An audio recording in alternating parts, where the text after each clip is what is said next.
بسم اللہ الرحمن الرحیم۔ السلام علیکم ناظرین، میں گلفام چودھری، آپ دیکھ رہے ہیں آن دا پوائنٹ۔ آج کی ویڈیو میں بات کریں گے عمران خان صاحب نے سینئر صحافیوں کے ساتھ ملاقات میں کون کون سے رازوں سے پردہ اٹھایا، توشہ خانہ کیس کی کیا صورتحال ہے اور عمران خان صاحب کا اس پہ کیا موقف ہے۔ اس کے بعد ہم بات کریں گے کہ جو اقتدار کی بندر بانٹ ہے وہ کہاں تک پہنچی، کون کیا چاہتا ہے، اس پہ ہم بات کریں گے۔ اس کے بعد اسٹیبلشمنٹ کیا چاہتی ہے اور لاہور کا جلسہ ناکام کرنے کے لیے کون کون سے پراپوگنڈے استعمال کیے جا رہے ہیں۔ سب سے پہلے ہم بات کریں گے پرائم منسٹر آف پاکستان کے حوالے سے۔ انہوں نے ایک بڑا اہم انکشاف کیا ہے جس کے بعد کتنے ہی سوالات پیدا ہوئے ہیں۔ ان کے مطابق election commission of Pakistan Sikandar Sultan Raja صاحب وہ اسٹیبلشمنٹ کے کہنے پر لائے گئے تھے۔ ان کے مطابق جب حکومت اور اپوزیشن کا آپس میں گڑھ جوڑ نہیں ہو رہا تھا تب اسٹیبلشمنٹ نے کہا کہ یہ ایماندار بندہ ہے اور اچھے طریقے سے کام کرے گا، لہٰذا اس کو خدمت کا موقع دیا جائے۔ اسٹیبلشمنٹ کے انٹرفیئرنس کے بعد سکندر سلطان رائے صاحب کو چیف آف الیکشن کمیشن کی ذمہ داری دی گئی۔ اب ان کی سچویشن کیا ہے، وہ ہیں کون؟ وہ بیسیکلی الیکٹرانک ووٹنگ مشین کے بھی خلاف ہیں، وہ اوورسیز پاکستانیوں کے ووٹ کے حق میں بھی نہیں ہیں، اور وہ بندے ہیں جنہوں نے جب عمران خان صاحب نے اسمبلیاں تحلیل کی اور ری الیکشن کی بات کی تو عدالتی کارروائی کے اندر روڑے اٹکانے والے اور یہ اسٹیٹمنٹ دینے والے کہ ہم الیکشن کم از کم 6 ماہ سے 7-8 ماہ تک نہیں کروا سکتے، یہی تھے سکندر سلطان راجہ صاحب۔ یہ الیکٹرانک ووٹنگ مشین کو لے کے بھی کافی کچھ شوشے چھوڑتے رہتے ہیں، کافی من گھڑت اعتراضات بھی کرتے رہتے ہیں کہ مطلب اس میں کوئی الفی ڈال جائے گا، یہ کیسے یقین ہوگا کہ یہ مشین ایماندار ہے یا نہیں ہے، یہ مشین گھر سے بندے تو نہیں بلا کے لائے گی کہ آئیں آ کے ووٹ کاسٹ کر لیں۔ تو مطلب اس طرح کے بے تکے سے اعتراضات ان کی طرف سے کیے گئے جو پوری قوم نے سنے، جو کہ بالکل نامناسب سے تھے۔ بہرصورت ایک ایسے بندے کو جو election commission chief of election commission ہے اور وہ پیپلز پارٹی اور نون لیگ کے جتنے فارن فنڈنگ کیس ہیں ان کو سننے کے لیے تیار نہیں ہے، لیکن پی ٹی آئی کے کیسز پہ وہ نااہلی کی حد تک بھی فیصلہ دینے کے لیے تیار بیٹھے ہوئے ہیں۔ جب ان کا یہ یک طرفہ کارروائی کو دیکھتے ہیں تو اس کے بعد کوئی بھی جواز نہیں بنتا کہ ان کو اس عہدے پر رہنا چاہیے، کیونکہ یہ ایک ایسا عہدہ ہے جن کو غیر جانبدارانہ طور پہ شفاف طریقے سے اپنے فرائض منصبی سر انجام دینے چاہیے، جس پر عمران خان صاحب نے عدالت سے رجوع کرنے کا فیصلہ کیا ہے۔ اب دیکھتے ہیں کہ اس پہ کیا رزلٹ نکلتا ہے۔ اس کے بعد اقتدار کی بندر بانٹ میں بہت بڑے جھگڑے چل رہے ہیں۔ ابھی پہلے مولانا صاحب اور زرداری صاحب کی آپس میں لڑائی چل رہی تھی، ابھی ریسنٹلی پیپلز پارٹی اور نون لیگ کی آپس میں ہوئی ہے کہ چیئرمین سینٹ کے حوالے سے مسلم لیگ نون نے اسحاق ڈار صاحب کا نام دیا ہے، جبکہ پیپلز پارٹی نے اس پہ شدید احتجاج بھی کیا ہے اور تحفظات کا اظہار بھی کیا ہے، اور مسلم لیگ نواز کو کہا ہے، شہباز شریف صاحب کو، کہ آپ اس طرح نہ کریں، اپنے وعدے پورے کریں، وعدوں کے مطابق جس طرح اس اقتدار کی دیکھ کو تقسیم کرنے کا لائحہ عمل طے کیا گیا تھا اس کے مطابق سب کو وزارتیں دیں، خود بھی کھائیں اور دوسروں کو بھی کھلائیں،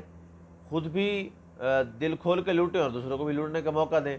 تو زرداری صاحب کا دو ٹوک موقف ہے کہ چاروں صوبوں کی گورنرشپ بھی دے دیں اور جو چیئرمین سینٹ ہے وہ بھی ہمیں دے دیں، اسپیکر قومی اسمبلی آلریڈی بنوا چکے ہیں، یہ پچھلے بھی لوگوں میں بتا چکا ہوں۔ تو مطلب یہ پہلے مولانا زرداری صاحب کی جنگ تھی، اب پیپلز پارٹی اور نون لیگ بھی آمنے سامنے آ گئے ہیں چیئرمین سینٹ کو لے کے۔ اس کے بعد توشہ خانہ کے حوالے سے، توشہ خانہ کیس میں آپ اگر حقائق کو دیکھیں تو جو سابقہ وزیر اعظم رہے ہیں، خواہ وہ نواز شریف صاحب ہوں، گیلانی صاحب ہوں، پرویز اشرف کیانی صاحب ہوں، تو وہ بھی توشہ خانہ سے جو تحفے آتے تھے ان کو وہ لے کے گھر جاتے رہے ہیں، اور اس وقت صرف 15% تھا کہ اگر ایک 100 روپے کی چیز ہے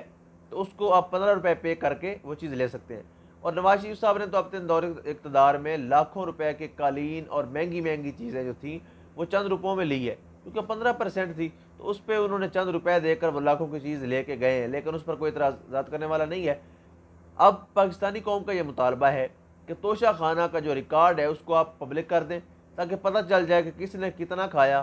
کس نے کیا کیا بنایا، اور کس نے کون کون سے تحفے غبن کیے اور کون سے لے گیا، کتنی قیمت میں لے گیا، تاکہ یہ حقائق قوم کے سامنے آ جائیں۔ تو خان صاحب نے اس پر ڈٹ جانے کا فیصلہ کیا، انہوں نے کہا کہ اس میں نے کوئی دو نمبری نہیں کی، ان کو اور کوئی میرے خلاف ثبوت نہیں ملا تو یہ توشہ خانہ کو اٹھا کے لے آئے۔ تو یہ بھی ایک دیکھنے کی چیز ہے کہ جب سابقین لے کے جاتے تھے تو کوئی اعتراض نہیں تھا، لیکن اس وقت اعتراض بھی کر دیا گیا۔ اب بات کرتے ہیں لاہور کے جلسے کے حوالے سے۔ یہاں پر 2-3 چیزیں سامنے آ رہی ہیں۔ ایک تو یہ کہ سیاسی طور پہ رابطے کیے جا رہے ہیں کہ ہم الیکشن دوبارہ کرواتے ہیں اگلے 5 سے 6 ماہ میں، اب یہ جلسہ نہ کریں۔ دوسرا آپشن دیا جا رہا ہے کہ سپریم کورٹ کی طرف سے جو الیکٹیبل تھے، جن کو عرف عام میں لوٹے کہا جا رہا ہے، ان الیکٹیبلز کو ہم نہر قرار دے دیں گے، جس کے بعد اسمبلی کا کوئی اخلاقی جواز نہیں بچے گا اور اسمبلیاں تحلیل ہو جائیں گی اور ری الیکشن ہو جائے گا۔ تو یعنی ان کو اس طرح کی رکاوٹیں ڈالنے کی کوشش کی جا رہی ہے، ان کو اس طرح سے لالچ دے کر کہا جا رہا ہے، کیونکہ یہ گیم چینجر ہے۔ لاہور کا جلسہ گیم چینجر ثابت ہوگا، یہاں پر فیصلہ ہوگا کہ میچ کس کو دینا ہے اور کتنے سکوروں سے دینا ہے۔ تو یہ جنہوں نے فیصلہ کرنا ہے وہ ان کے لیے فیصلہ کرنے میں آسانی ہو جائے گی اس ایک جلسے کی بنیاد پر۔ اس کے بعد ہم بات کریں گے علی وزیر صاحب اور جو مینگل گروپ جو فوج کے خلاف بول رہے ہیں، اور دوسری چیز یہ بڑی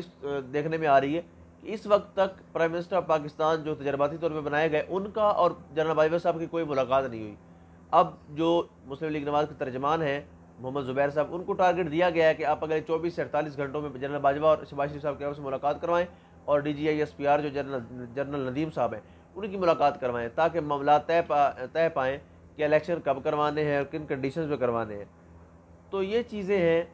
کہ توشہ خانہ ہمارے سامنے ہے، اس پر یک طرفہ کارروائیاں کی جا رہی ہیں، اور الیکشن کمیشن کے سارے کام آپ کے سامنے ہیں، اور اسٹیبلشمنٹ جو لانے والے تھے وہ خود پچھتا رہے ہیں کہ ہم نے کن بندروں کے ہاتھ میں ماچس دے دی ہے، جن کو نہ تو اقتدار